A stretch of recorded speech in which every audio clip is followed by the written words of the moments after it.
آپ طلباء عزیز اور اساتذہ گرامی قدر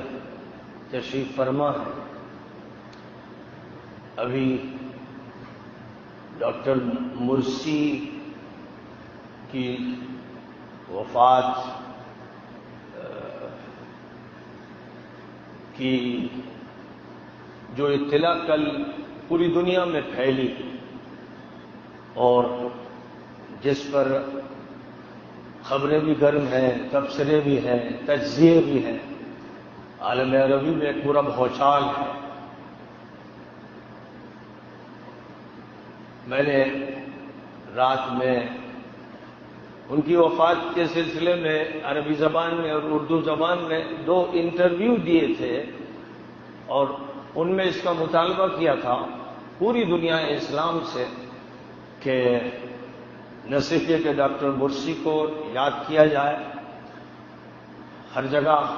ان کی غائبانہ نماز جنازہ پڑھی جائے،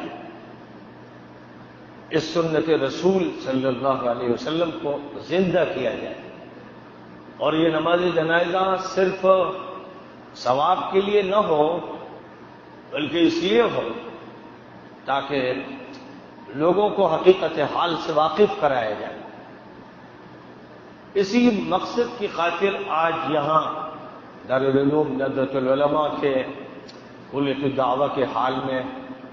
ابھی نماز جنازہ پڑھی گئی. اور اب میں آپ سے یہ بات عرض کرنا چاہتا ہوں کہ ڈاکٹر محمد مرسی، جن کو اب رحمت اللہ علیہ کہا جا رہا ہے، ایک ایسے مسلمان قائد تھے، ایک ایسے رہنما تھے، ایک ایسے مجاہد تھے، ایک ایسے تحریک کے رہبر تھے، ایک ایسے حکمراں تھے جن کا عوام نے انتخاب کیا تھا، جمہوری راستے سے جو مصر کی حکومت کے تخت تک یا کرسی تک پہنچے تھے. ایک ایسے حکمراں تھے کہ صدیوں میں ایسے حکمراں پیدا نہیں ہوتے. اور میں یقین کے ساتھ کہہ سکتا ہوں کہ مصر کی صدارت یا مصر کی وزارت عظمیٰ کی کرسی پر صدیوں سے کوئی ایسا انسان نہیں بیٹھا تھا. تاریخ میں اگر یاد کیا جائے گا تو ظاہر بیبرس کو یاد کیا جائے گا، سلطان قطز کو یاد کیا جائے گا، صلاح الدین ایوبی کو یاد کیا جائے گا، اور ایسے حکمراں ہوں گے کہ جنہوں نے اپنی ذاتی زندگی اچھی گزاری اور وہ مصر کے لیے اور یا مصر کے کسی ایک خطے کے لیے مفید رہے. لیکن ایسی شخصیت کی جس کو عالمیت حاصل ہوئی، پوری دنیا میں جس کی ایمانی شہرت ہوئی، جس کے جہاد کی شہرت ہوئی، جس کی تحریکی مقبولیت کی شہرت ہوئی، اور جس کے بارے میں پوری دنیا کو یہ معلوم ہوا کہ وہ ایک ایسا مرد مومن تھا، ایک ایسا مرد مجاہد تھا جس نے وقت کے حالات سے مورچہ آزمائی یا پنجہ آزمائی کی، اور جو سخت ترین مخالفانہ اور دشمنانہ حالات کے بیچ سے آگے بڑھتے ہوئے حکمرانی کی گدی تک یا کرسی تک پہنچا. اور اس کے لیے اس نے وہ راستہ اختیار کیا جو صحیح اسلامی راستہ ہے، اور آج کے دور میں اور کوئی راستہ اس کے علاوہ رہ نہیں گیا ہے. یعنی کسی بھی ملک میں جمہوری طریقے پر عوام کو ساتھ لے کر اور ان کی ذہن سازی کر کے اور ان کو صحیح تحریک فراہم کر کے کوشش کی جائے اس بات کی کہ حکومت ان لوگوں کے ہاتھوں میں آئے جو اللہ کے قانون پر عمل کریں، جو شریعت کو نافذ کر سکیں، جو قرآن کی حکمرانی قائم کریں. اور اس راستے میں آج کے کانٹوں بچھے ہوئے راستے کے اندر چلتے ہوئے اور کوشش کرتے ہوئے منزل مقصود تک پہنچے. اس اعتبار سے مراکش سے لے کر آپ کہہ سکتے ہیں کہ عراق تک خاص طور پر کوئی بھی ملک ایسا نہیں ہے جہاں جمہوری نظام کے تحت کوئی حکومت قائم کی گئی ہو. ہر جگہ یا سلطنت اور بادشاہی کے نظارے ہیں یا ڈکٹیٹرشپ ہے، ظالموں کی، قاتلوں کی، مجرموں کی حکومتیں. 50-60 سال کے تجربے عالم عربی کے سامراج کے بعد پہلے تو سامراج سے جوجھتے رہے لوگ، کبھی فرانسیسی سامراج، کبھی برطانوی سامراج، کبھی اٹالین سامراج، اور کبھی کسی اور یورپین ملک کا سامراج تھا۔ ان کی ظالم حکمرانی تھی جن سے عوام ٹکراتے رہے۔ الجزائر میں 15 لاکھ شہید ہو گئے، اور اسی طرح آپ جانتے ہی ہیں کہ جو امریکہ نے عراق پر جنگ تھوپی اس میں 12-15 لاکھ شہید ہوئے۔ افغانستان پر جو روس نے جنگ تھوپی اس میں 10 لاکھ سے اوپر لوگ شہید ہوئے۔ پھر امریکہ نے افغانستان پر جو جنگ تھوپی اس میں بھی 10-15 لاکھ انسان شہید ہوئے۔ یعنی انسانی خون کی ہولی کھیلی گئی اور ہر ملک میں کھیلی گئی۔ یہ ایک سلسلہ تھا جو چل رہا تھا، اور یہ سامراجیوں کی لعنت تھی جو مسلمانوں پر مسلط ہوئی۔ اور اس کے بعد جب سامراج کو ملک چھوڑنا پڑا، جب بیرونی فوجوں کا انخلاء عمل میں آیا اور مسلمان اس قابل ہوئے کہ وہ اپنے ملک کو اپنے ہاتھ میں لے، تو سامراجی طاقتوں نے اپنے ایجنٹ ملکوں میں چھوڑ دیے، اپنی فوج چھوڑی، اپنے ایجنٹ چھوڑے، اپنی حکومت چھوڑی، اور اپنی شیطانی حکمت عملی چھوڑی۔ تو 50-60 سال کا وہ عرصہ جو سامراجی حکومتوں کے بعد گزرا ہے عالم اسلام میں، اور ابھی بھی گزر رہا ہے، یہ ایسا ملعون دور رہا ہے، ایسا ظالمانہ فرعونی دور کہ جس میں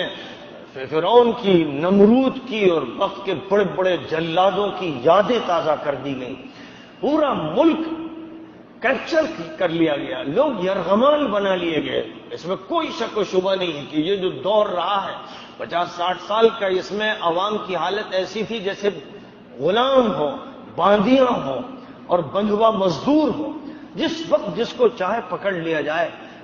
انٹیلیجنس کا، سراغ رسانی کا اور مخابرات کا اتنا خطرناک ابلیسی نظام کہ شوہر کو بیوی پر اطمینان نہیں، بیوی کو شوہر پر اطمینان نہیں، سگا بھائی سگے بھائی پر اطمینان نہیں کر سکتا۔ یہ صورتحال عراق کی تھی، سیریا کی تھی، یہ وہ صورتحال تھی جو لیبیا کی تھی، یہ صورتحال عالم عربی میں عام تھی۔ یا سلطنت تھی جہاں پر سلطنت نے ڈنڈا چلا رکھا تھا اور کسی کو کچھ بولنے کی اجازت نہیں تھی، جو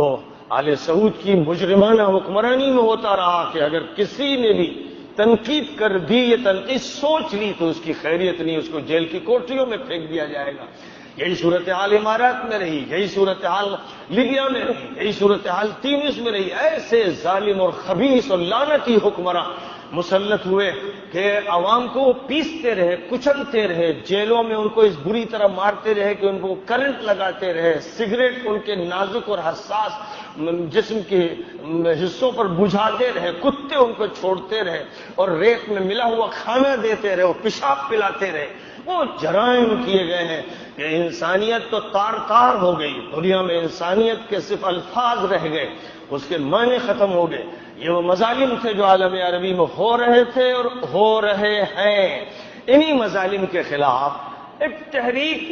اٹھی تھی کہ تنگ آمد بجنگ آمد، کہ جب انسان عاجز آ جاتا ہے، جب بے چین ہو جاتا ہے، جب صبر کا دامن ہاتھ سے چھوٹ جاتا ہے، تو پھر وہ جنگ کے لیے میدان میں آ جاتا ہے۔ تو ایک تحریک شروع ہوئی، عوام الناس کی تحریک، اور اس تحریک کی کوئی تنظیم نہیں تھی، کوئی پلاننگ نہیں تھی، لیکن ایک جذبہ تھا۔ یہ جذبہ پوری طاقت کے ساتھ تیونس میں سامنے آیا، تو تیونس کا حکمراں بن علی ملک چھوڑ کر بھاگا، اور اس کو پناہ دی آل سعود کے مجرموں نے اور خبیثوں نے ریاض کی سرزمین پر، اور آج تک وہ ملعون حکمراں ریاض میں موجود ہے۔ یہ تحریک چلی مصر میں، تو مصر کا جو حاکم تھا حسن مبارک، وہ بھی بھاگ کر ریاض جانا چاہ رہا تھا، لیکن اس کو ڈرامائی انداز میں فوج نے گرفتار کر کے مصر ہی میں اس کو جیل میں رکھا۔ اور جیل کیا تھا، وہ تو در حقیقت اس کے لیے ایک ہوٹل تھا جس کا انتظام فوج کے مجرم ٹولے نے کیا۔ یہی صورتحال تیونس میں پیدا ہوئی، اور تیونس میں تحریک کامیاب ہوئی۔ راشد غنوشی صاحب جو ایک زمانے سے برطانیہ میں رہتے تھے، وہ تیونس واپس آئے اور قیادت سنبھالی، لیکن پھر وہی مجرمین جزیرت العرب کے اور خلیجی ملکوں کے شیطانی ایجنٹ، مجرم اور ابلیس کے علمبردار، پھر انہوں نے اپنی کارروائی کی، جنہوں نے بن علی کو پناہ دی تھی اور جو اور دیگر حکمرانوں کو پناہ دینے کے منتظر تھے، کہ ان کو پناہ دے کر اور فوج سے رابطے قائم کر کے جو انقلاب عوام نے اٹھایا ہے اسے کچل دینا ہے، تہس نہس کر دینا ہے۔ تیونس میں یہ کوشش کی گئی کہ عوام کو کچل دیا جائے، لیکن راشد غنوشی صاحب نے حکمت سے کام لیا اور حکومت سے انہوں نے ایسے روابط قائم کیے اور تنازل اختیار کر لیا کہ مسئلہ قتل و قتال تک نہ پہنچے۔ تیونس کے سابق حکمراں منصف مرزوقی نے جو کل تقریر کی ہے ڈاکٹر مرسی کے انتقال کے بعد، وہ تقریر ان کی غیرت، ان کی حمیت، ان کے ایمان کی غماز ہے۔ انہوں نے اپنے کلیجے کو نکال کے رکھ دیا ہے۔ ظاہر ہے کہ پورے عالم اسلام میں اس وقت بے شمار لوگ اہل علم، اہل فکر، اہل دانش، اہل دعوت، اہل تحریک اب اس وقت جو بات کر رہے ہیں وہ پھکے ہوئے کلیجے کی بات ہے، وہ جلے ہوئے دل کی بات ہے۔ پوری امت اسلامیہ کا کلیجہ پھونک دیا گیا ہے۔ تو یہ تحریک تھی جو مصر میں چلی، یہ یمن میں چلی، اور یمن کی اس تحریک کو نقصان پہنچانے کا وہی کام خلیجی ملکوں کے ان ایجنٹوں نے انجام دیا کہ وہاں پر اسلامی طاقت اور اسلامی تحریک اٹھ نہ سکے۔ اس لیے یہ وہ مجرم تھے جنہوں نے حوثی شیعوں کی مدد کی، صرف اس لیے کہ الاخوان المسلمون وہاں پر غالب نہ آ سکیں۔ اور جب حوثی غالب آنے لگے تو ان سے پھر لڑائی شروع کر دی گئی، اور اب وہ ایک لڑائی کا منظرنامہ ہے۔ اور وہ یمن جس کو نبی پاک علیہ الصلاۃ والسلام نے فرمایا تھا کہ وہ مبارک یمن ہے، اور یمن کا وفد آیا تھا تو آپ نے بہت ہی زبردست استقبال فرمایا تھا اور بڑی صفات سے ان کو نوازا تھا کہ یہ ایمان والے ہیں، یہ علم والے ہیں، یہ فقہ والے لوگ ہیں، مبارک لوگ ہیں۔ آج اس یمن کی جو حالت کی ہے کہ لاکھوں انسان بھوک سے مر رہے ہیں، آج افریقہ کے جو قحط زدہ ممالک ہیں ان ممالک کی فہرست میں یمن سب سے بدترین صورتحال سے دوچار ہے، اور یہ سارے جرائم ہیں آل سعود کے ملعونوں کے، مجرموں کے، خبیثوں کے، جنہوں نے اس یمن میمون کو نعوذ باللہ یمن منحوس بنا دیا ہے۔ رہ گیا شام، جس کی کتنی فضیلت قرآن میں بیان کی گئی، حدیثوں میں بیان کی گئی۔ حضور پاک علیہ الصلوۃ والسلام نے فرمایا کہ آخری دور میں شام جانا، اہل حق شام میں ہوں گے۔ اور جب یہ فرمایا گیا کہ وہ لوگ جو حق پر ہر دور میں قائم رہیں گے اور آخری دور میں حق کے وہی نمائندہ ہوں گے، تو حضور سے پوچھا گیا تھا حضور وہ لوگ کہاں ہوں گے، تو فرمایا تھا کہ بیت المقدس کے اطراف میں ہوں گے، جو بیت المقدس کی حفاظت کر رہے ہوں گے، جو وقت کے یہودیوں سے ٹکرا رہے ہوں گے، ان سے مقابلہ کر رہے ہوں گے، آخری دور کے اہل حق وہی ہوں گے۔ زبان نبوت نے اس کا اعلان کیا، اور آج وہ لوگ ہیں جن کو ہم حماس کے نام سے جانتے ہیں، جن کو ہم فلسطین کی تحریک کے ان ذمہ داروں کی حیثیت سے جانتے ہیں جن کی بنیاد الاخوان المسلمون نے رکھی تھی، جن کے شیخ احمد یاسین تھے، اور ان کے بعد شیخ عبدالعزیز رنتیسی تھے، اور ان کی قیادت نے ہمیشہ ایمان کی مشعلیں جلائیں اور مسجد اقصیٰ کو آباد رکھا، اور مسجد اقصیٰ کے تحفظ کے لیے اپنی جانیں دیں، جیلوں میں گئے، قربانیاں دیں۔ آج بھی وہی اس میدان میں کھڑے ہیں، اور یہی وہ حماس تحریک ہے اور اسرائیل سے ٹکر لینے والے لوگ ہیں جو سعودی حکومت کے نزدیک دہشت گرد ہیں۔ اس سے آپ اندازہ لگا سکتے ہیں کہ اس حکومت کا اور اس کے ساتھ امارات کی حکومت کا کردار کیا ہے، یہ کتنے بڑے مجرم ہیں، کیسے بے شرم، کتنے بے حیا۔ یہ نتنیاہو کے ساتھ ہے، یہ ٹرمپ کے ساتھ ہے، کھلے بندوں ساتھ ہے، ان سے مل کر یہ پیک کر رہے ہیں، ان سے مل کر فلسطینی تحریک کو ختم کرنے کی جدوجہد میں شامل ہے۔ یہی وہ لوگ تھے جنہوں نے سیریا میں 65 ملکوں کا الائنس بنا کر فضا سے اتنی بمباری کی کہ شہر کے شہر ویران ہو گئے، شہر کے شہر ملبے میں تبدیل ہو گئے، اور 12 لاکھ مسلمان سنی شام میں ذبح کر دیے گئے۔ اگر ذبح کر دیتے بکروں کی طرح تو بھی اچھا ہوتا، ان پر چھتیں گرا دی گئیں، دیواریں گرا دی گئیں، ملبے میں سسک کے تڑپ کے وہ ختم ہوئے۔ اور سیریا دنیا کا وہ ملک بن گیا کہ جو سب سے زیادہ ویران کیا گیا۔ 40 لاکھ انسان تقریباً وہاں سے ہجرت کر کے ترکی میں پناہ گزین ہوئے، جن کی مدد کے لیے اردوغان کھڑے ہو گئے۔ اردوغان نے ان کو اپنا بھائی شمار کیا ان کے ان پناہ گزینوں کا اکرام کیا، ترکی کا ملک ان کے لیے کھول دیا، اور ترکی کے عوام سے کہا کہ ان کو اپنا بھائی سمجھو، اور ہجرت و نصرت کی جو بات نبی پاک علیہ الصلوۃ والسلام نے بتائی تھی اور سمجھائی تھی، آج ضرورت ہے کہ اس کو زندہ کرو۔ تو وہ مہاجرین لبنان بھی گئے، ترکی بھی گئے، اردن بھی گئے، اور ملکوں میں بھی گئے۔ اگر نہیں جا سکے تو آل سعود کے مجرموں کے بیچ میں اور آل نہیان کے مجرموں کے بیچ میں ان کے پاس پناہ مظلوموں کے لیے نہیں ہے، یہ خود ظالم ہے، یہ وقت کے فرعون ہے۔ تو انہوں نے یہی کام کیے سارے ممالک میں۔ مصر کی باری آئی، مصر میں 2011 میں جو انقلاب شروع ہوا، اس انقلاب کا نتیجہ تھا کہ حسنی مبارک کی حکومت ختم ہو گئی اور حسنی مبارک کو جیل میں ڈال دیا گیا۔ اس کے بعد جو تحریک چلی، اس تحریک کا نتیجہ یہ ہوا کہ 2012 میں الیکشن ہوئے، اور الیکشن میں ڈاکٹر محمد مرسی الاخوان المسلمون کے نمائندے کی حیثیت سے کامیاب ہوئے، اور صدارت کی کرسی پر وہ جلوہ افروز ہوئے۔ وہ صدیوں کے بعد ایک پہلے ایسے مسلمان تھے جو حافظ بھی تھے، عالم بھی تھے، متقی، نیک، صالح، مجاہد اور ہیرو، ایک ایسا شخص پہلی مرتبہ مصر میں آیا تھا جس نے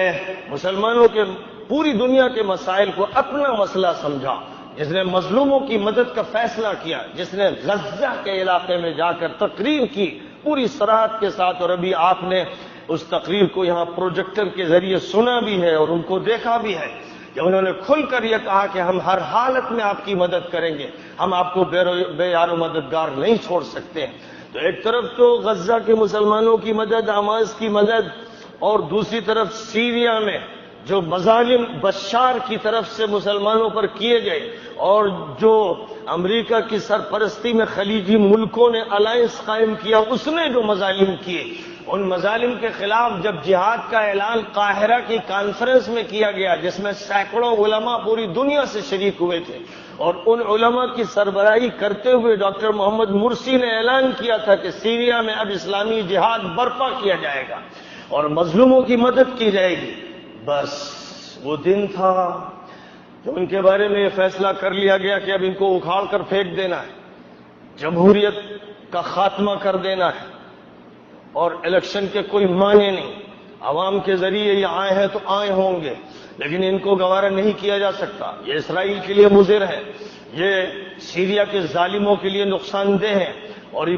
سارے علماء کا مرجع ہے، پوری امت کے علماء اور صلحاء ان کی شخصیت پر متفق ہو گئے، ان کی حکومت پر متفق ہو گئے۔ یہ وہ بات تھی جو آل سعود کو کھلتی تھی، ان کا کلیجہ پھکتا تھا کہ ہمارے مقابل میں کوئی اسلامی طاقت ابھر کر سامنے آئے۔ انہوں نے تو نفاق کے لبادے اوڑھ رکھے ہیں، بلکہ یوں کہیے کہ نفاق کو اسلامی لبادوں میں چھپا رکھا ہے، تو انہیں یہ گوارا نہیں ہے، کہیں کے لیے گوارا نہیں، نہ اردوغان کے لیے، نہ طالبان کے لیے، نہ دنیا کی کسی اسلامی طاقت کے لیے کہ وہ سربراہی حاصل کر سکے اور بالادستی اسے حاصل ہو اور وہ اپنا کردار ادا کرے۔ یہ ان حاسدوں کو، حاقدوں کو، دشمنوں کو گوارا نہیں، لہذا انہوں نے فیصلہ کیا، اور عبداللہ کے دور میں خدا نمٹے اس سے، اس کے دور میں یہ فیصلہ کیا گیا کہ مرسی کی حکومت ختم کر دیں گے، مرسی کی حکومت کو ختم کرنے اور مرسی کو معزول کرنے کا فیصلہ کیا گیا، اور اس میں کام لیا گیا اس انسان سے جس کو ڈاکٹر محمد مرسی نے وزیر دفاع بنایا تھا، یہ سمجھتے ہوئے کہ یہ نیک آدمی ہے جو ہر وقت ہاتھ میں تصویر رکھتا تھا اور نفاق کا پتلا تھا۔ حضور پاک علیہ الصلوۃ والسلام کو جس طرح عبداللہ ابن ابی نے پریشان کیا تھا، مدینے کا وہ منافق، وہ مجرم، وہ خبیث جس نے حضرت عائشہ صدیقہ پر تہمت لگائی تھی اور اس کے ٹولے نے اس تہمت میں شرکت کی تھی، جس طرح اس نے حضور کو پریشان کر رکھا تھا اور حضور اس کا اکرام کرتے تھے، خیال کرتے تھے، اور جس طرح اکل اور ارینا کے 8 آدمی حضور کے پاس آئے اور آپ نے ان کا اکرام کیا اور ان کی ضیافت کی، وہ بیمار ہوئے تو ان کو سرکاری باڑے میں بھیجا کہ جا کر اونٹنی کا دودھ پینا اور اونٹ کا پیشاب جو مرض ان کو لاحق تھا اس کے لیے پینا، اور جب اس شفا یاب ہو گئے تو اس کے بعد وہ جانوروں کو لے کر بھاگنے لگے، اس پر جو وہاں کے نگراں تھے انہوں نے روکنے کی کوشش کی تو ان کے ہاتھ پیر کاٹ دیے، آنکھوں میں لوہے کی سلائیاں پھیر دی، یہ اکل اور ارینا قبیلے کے 8 آدمی تھے، خبیث، مجرم، ذلیل، ایسے کہ ان کو سب سے سخت سزا دی جانی چاہیے تھی۔ حضور نے فوراً اپنی فوج کے اس عنصر سے کہ جو تیزی سے کارروائی کرتا تھا، یہ کارروائی انجام دلوائی کہ ان کو گرفتار کیا گیا۔ اور اس کے بعد جس طرح انہوں نے باڑے کے نگراں کو شہید کیا تھا، ہاتھ پیر کاٹ دیے تھے، حضور نے فرمایا یہی ان کے ساتھ کرو، ان کے ہاتھ پیر کاٹ دو، ان کی آنکھوں میں سلائیاں پھیر دو۔ تو پھر حرہ کے علاقے میں ان کے ساتھ یہ کارروائی کی گئی تھی۔ اور جس طرح بیر معونہ اور رجی کے علاقے سے 2 لیڈر آئے تھے اور حضور سے کہا تھا کہ تبلیغی جماعت ہمارے علاقے میں بھیج دیجیے، اور حضور نے ان پر اعتماد کر لیا تھا۔ اس کے بعد ایک نمائندہ رجی کے علاقے میں لے گیا اور 10 صحابہ کو شہید کروایا، اور ایک نمائندہ بیر معونہ کے علاقے میں صحابہ کی ایک جماعت کو لے گیا اور 70 افراد کو شہید کروایا۔ یہ کارروائیاں ہوتی رہی ہیں جب عہد نبوی میں نبی جن پر وحی آتی تھی لیکن وہ عالم الغیب نہیں تھے، انہوں نے اعتماد کر لیا ان بوچڑ خانوں کے قصابوں پر، ان مجرموں پر، ان خبیثوں پر، جو حضور کی خدمت میں آئے مرید بن کر، منتسب بن کر، اور آپ نے ان کی وجہ سے جماعت بھیج دی، لیکن انہوں نے ان صحابہ کو جن کو جماعت میں بھیجا گیا ذبح کروا دیا۔ یہی کام کیا اس وقت کے سیسی، خبیث اور ملعون اور مجرم حاکم نے، جس کو مرسی نے وزیر دفاع بنایا، اسی نے ان کو معزول کرنے کی کارروائی کی، ان کو گرفتار کیا اور جیل میں ڈال دیا۔ 1 سال بھی ان کی حکومت ٹھیک سے پوری نہیں ہوئی، 2012 سے شروع ہوئی، 2013 میں ختم ہو گئی، اور 2013 کے اختتام سے آج تک وہ جیل میں رہے، اور جیل میں بھی ان کو ایسی کوٹری میں رکھا گیا جہاں اکیلے تھے۔ 6 سال کی مدت میں خاندان والوں کو ان سے ملنے نہیں دیا گیا، صرف 3 مرتبہ ملاقات خاص حالات میں ہوئی۔ ان کے لیے کھانے کا نظم صحیح نہیں، ان کی دواؤں کا نظم صحیح نہیں، وہ شوگر کے بیمار تھے، دل کے بیمار تھے، لیکن ڈاکٹروں کا انتظام نہیں۔ وہ مصر کے منتخب جمہوری حاکم تھے، اور سیسی مجرم و ملعون و خبیث تھا، اور ہے اور تا قیامت رہے گا۔ اللہ کسی کو توفیق دے تو ہم نہیں جانتے، لیکن بظاہر اس کے جرائم ایسے ہیں کہ ان جرائم کی بنیاد پر اس کے ساتھ جو لوگ ہیں، وہ ازہر کے علماء ہوں، وہ مصر کا مفتی اعظم ہو، وہ لوگ ہوں جو اس کی کانفرنسوں میں شریک ہوتے ہیں، وہ لوگ ہوں جو آل سعود اور آل نہیان کی اس کی مدد کرتے ہیں، کر چکے، کر رہے ہیں، یہ سب کے سب وہ خبیث لوگ ہیں جن سے امت کو رشتہ توڑ لینا چاہیے، جن سے نفرت کرنا چاہیے، جن سے کراہت کرنا چاہیے، جن کے خلاف اعلان جنگ کرنا چاہیے۔ یہ پوری امت پر فرض ہے، جو نہیں کرتے بے غیرت ہیں، ذلیل ہیں، رسوا ہیں، بے حیثیت ہے۔ خدا کی ان پر لعنت، فرشتوں کی لعنت، انبیاء کی ان پر لعنت ہے، ایسے تمام لوگوں پر جو ظالموں کے ساتھ کھڑے ہیں۔ اللہ فرماتا ہے وَلَا تَرْكَنُوا إِلَى الَّذِينَ ظَلَمُوا فَتَمَسَّكُمُ النَّارُ، ظالموں کی طرف میلان بھی اختیار مت کرنا، ورنہ دوزخ میں جا کے رہو گے۔ میلان بھی نہیں، ان کا ساتھ دینا، ان کی تعریف کرنا، ان کے لیے تعویل کرنا، ان کی حکومت میں چاپلوسی کرنا، یہ تو کسی طرح جائز نہیں۔ بہرحال مرسی 6 سال جیل میں رہے، اور جیل میں ان کے ساتھ ہر طرح کا ظلم کیا گیا، ان کو الگ رکھا گیا، ان کے ساتھ ہر مسئلے میں زیادتی ہوئی، اور معنوی اور نفسیاتی طور پر انہیں تکلیفیں دی گئیں، دکھ دیا گیا، جبکہ وہ اس مقام پر تھے کہ وہ مصر کے حکمراں تھے، اور ان کے خلاف جو چارجز تھے کیا تھے کہ وہ حماس کی مدد کرتے ہیں، یہ چارج ہے، وہ اسرائیل کے خلاف ہیں، اور جو اسرائیل کے خلاف مجاہدین ہیں وہ ان کے مددگار ہیں، یہ جرم شمار کیا گیا۔ ان کے قطر سے تعلقات ہیں، اور قطر کے ساتھ ان کی انٹیلیجنس کے روابط ہیں، یہ جرم ہے، ان ملعونوں کے نزدیک یہ جرم ہے، اور ان خبیثوں اور مجرموں نے ان کے ان جرائم کو عدالت میں پیش کر کے ان کو بار بار عدالت میں حاضر کیا۔ عدالت میں جو ججز، مصر کی عدالت میں جو ججز بیٹھے رہتے ہیں اور آپ کو نظر آتے ہیں، خدا کی قسم ملعون ججز ہیں، قابل نفرت، مکروہ، ذلیل، رسوا، غلط فیصلے کرنے والے، اسرائیل کے ایجنٹ ہیں، جو یہ مجرمانہ و ظالمانہ فیصلے کرتے رہے اور جیل میں ان کو اتنی مدت رکھا گیا، جس کے نتیجے میں جو ان کی موت ہوئی، جس طرح عدالت میں حاضر ہو کر 25 منٹ انہوں نے اپنا کلیجہ نکال کے رکھ دیا اور ساری باتیں لوگوں کے سامنے رکھی، اور یہ بات انہوں نے کہی کہ جہاں تک تعلق ہے میرے ملک کا، میرا یہ ملک جو ہے میں ہر حال میں اس کے ساتھ ہوں، میں اپنی قوم کے ساتھ ہوں، چاہے وہ میرا حق ادا نہ کرے، چاہے وہ مجھ پر ظلم کرے، چاہے وہ مجھ پر زیادتی کرے، لیکن بہرحال میرا ان کے ساتھ مخلصانہ تعلق ہے، میں ان کی آزادی چاہتا ہوں، میں یہ چاہتا ہوں کہ اس ملک میں امن و امان قائم ہو۔ وہ یہی کہتے ہوئے دنیا سے رخصت ہوئے کہ بس وہ جھکتے چلے گئے، بے ہوشی طاری ہوئی اور اس کے بعد فوراً ان کو اسپتال لے جانے کی کارروائی کی گئی، لیکن یہ سب ڈرامہ تھا حکومت کا۔ اصل میں ان کو مارنے کے لیے پہلے ان کو سلو پوائزن دیا گیا اور ان کے ساتھ جو کچھ ہوتا رہا وہ ان کو موت کی طرف لے جا رہا تھا۔ تقدیر کے جو فیصلے ہوتے ہیں یاد رکھیے کہ یہ مطلب نہیں ہوتا ہے کہ اللہ تعالیٰ نے فلاں کو مار دیا، شام میں لوگوں کو مار دیا اللہ نے مارا، اور یہاں ہندوستان میں فلاں کو مار دیا اللہ نے مارا۔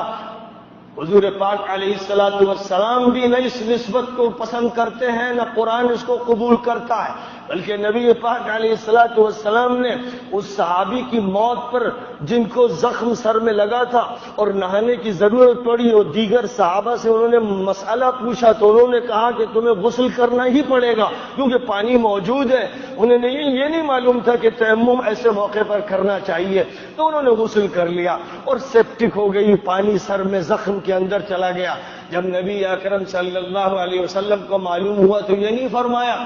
تقدیر، یہ نہیں فرمایا قتلوہ قاتلہم اللہ،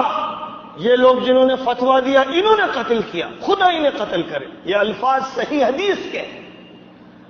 تو معلوم یہ ہوا کہ جو ظاہری اسباب میں مجرم ہیں انہیں مجرم قرار دیا جائے گا،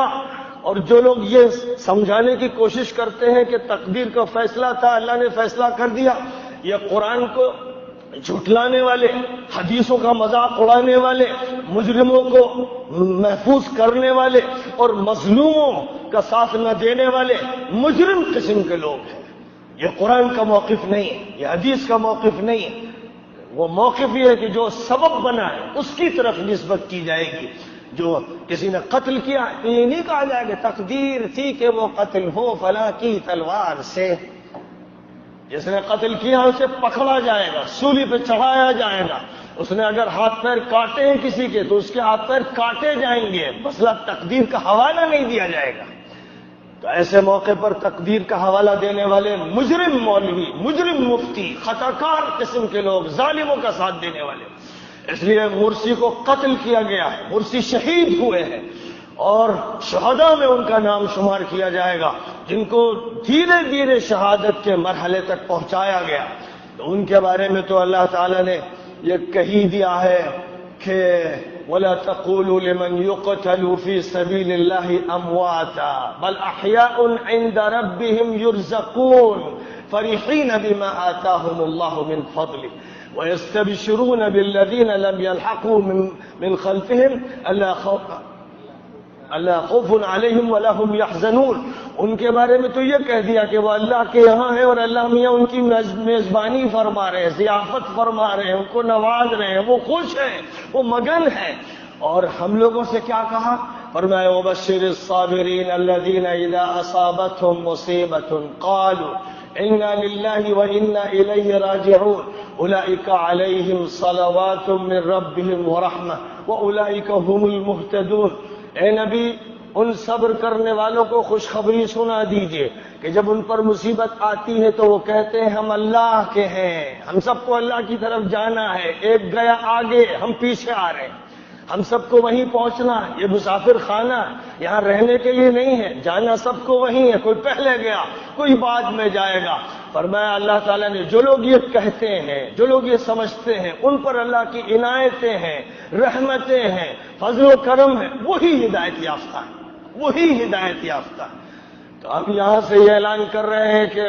جناب محمد مرسی صاحب آپ کامیاب ہیں، آپ کو اللہ کی خوشخبریاں مبارک، آپ کو اللہ کی طرف سے جو وعدے اہل ایمان کے ساتھ ہے مبارک،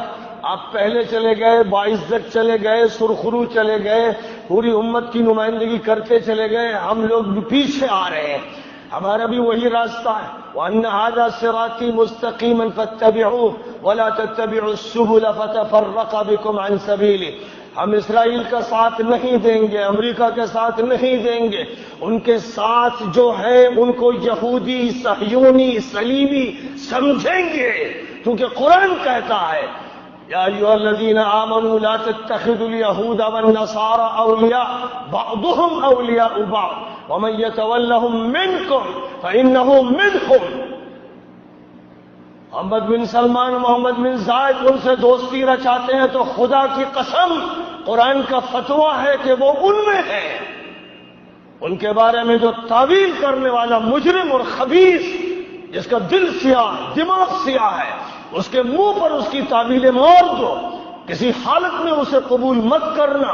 اور ان طاغوتوں، فرعونوں، نمرودوں، مجرموں، ابلیسوں، صہیونیوں اور صلیبیوں کے خلاف پوری دنیا کی امت مسلمہ کو کھڑا ہو جانا ہے۔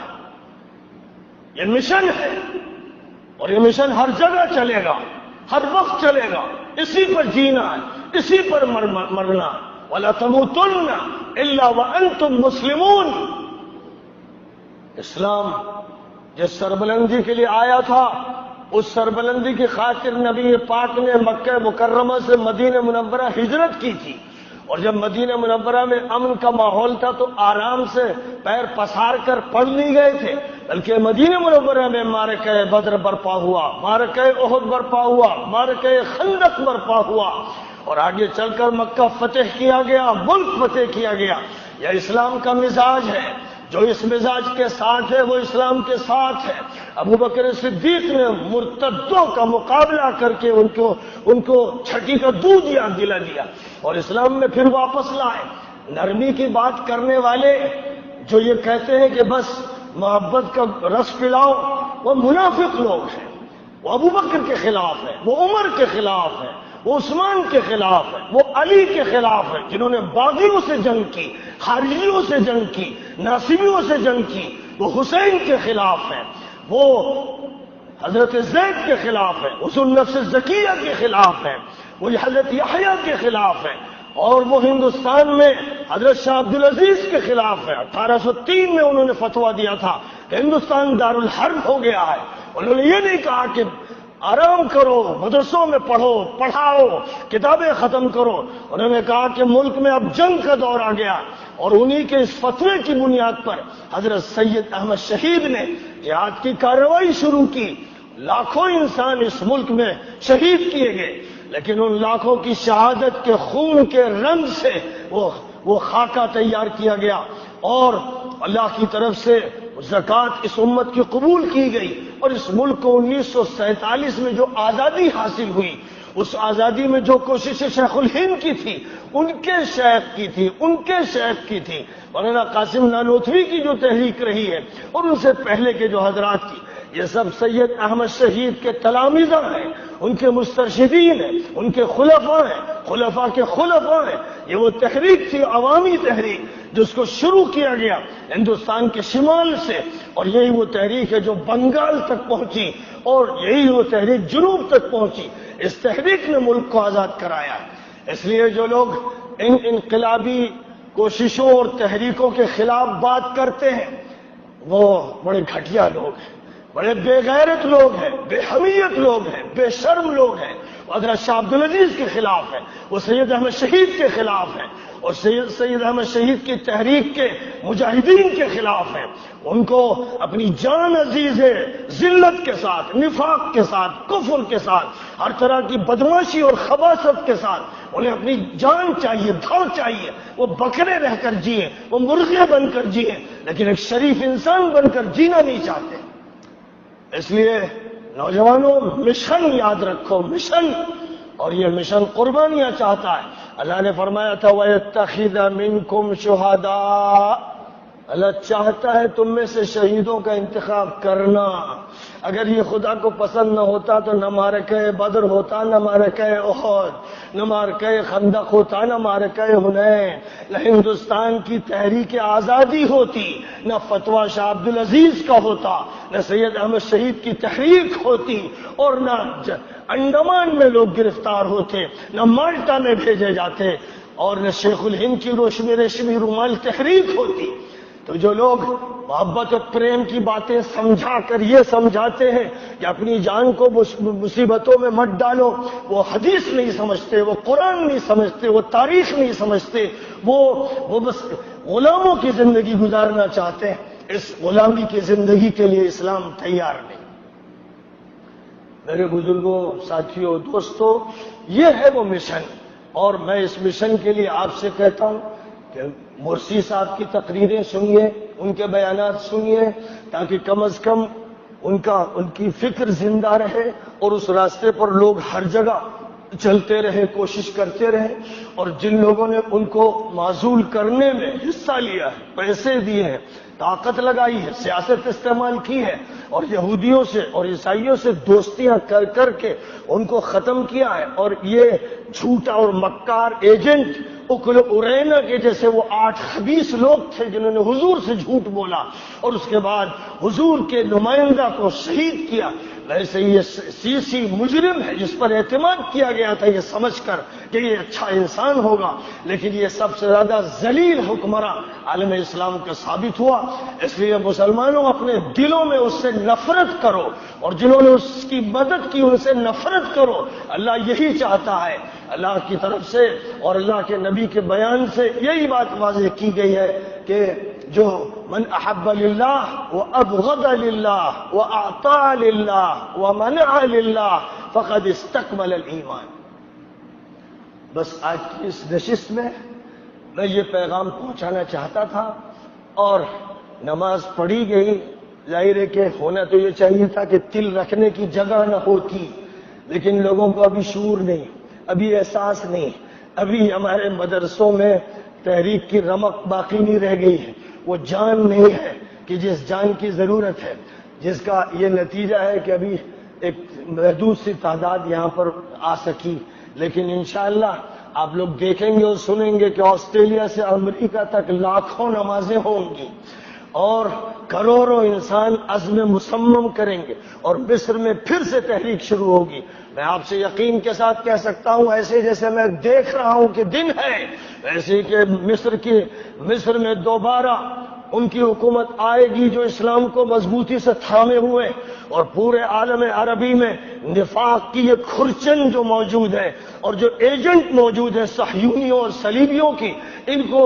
کو اکھاڑ کے پھینک دیا جائے گا، اور صحیح نظام عدل کا، انصاف کا برپا کیا جائے گا، اور تمام لوگوں کے حقوق ادا کیے جائیں گے. یہ بات دیر سے ہوگی، خدا کے ہاں دیر تو ہے، اندھیر. أخي أنت حر